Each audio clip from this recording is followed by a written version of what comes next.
ta chuan baptistor en min ter silo chan chin tha shel turin min tir zo ke thu finga shil lovin zo tilo chuan Krista cross su eng ma lo va an chan ti rang e mi te ngai dan sang atam si lalpa ka kal thiam lo min zir ti ro adem dem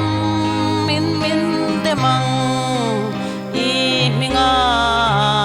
wang chuan tuar turin ka in pe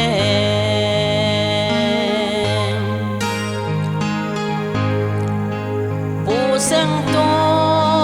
ratam se seng tuan tlem si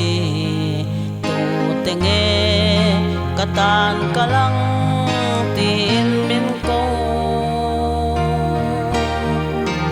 gay heta hi gom elal pa min tir ta che i minga tuar turin ka in pe mi te ngai dan sang atam si lalpa ka kal thiam lo min zir ti ro adem dem min demang i minga wang chuan tuar turin ka in pe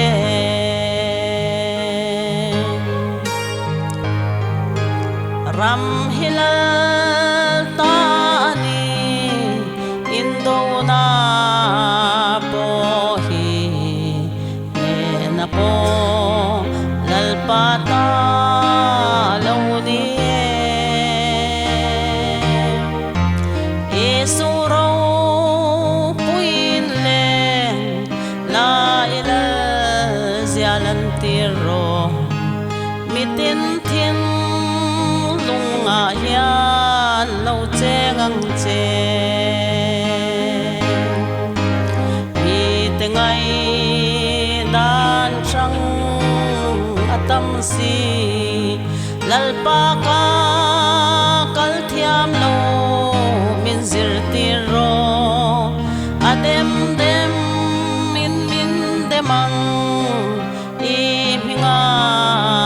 wang chuan tuar turin ka in pe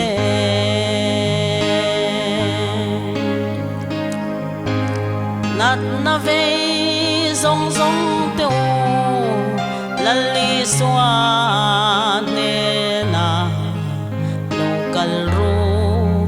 dam na fam ki ma ome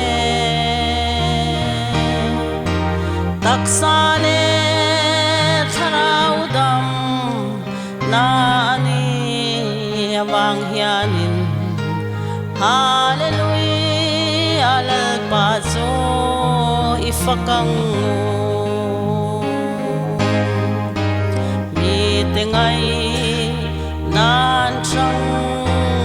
atam si lalpa ka kal thiam lo min zir ti ro adem dem min demang i minga wang chuan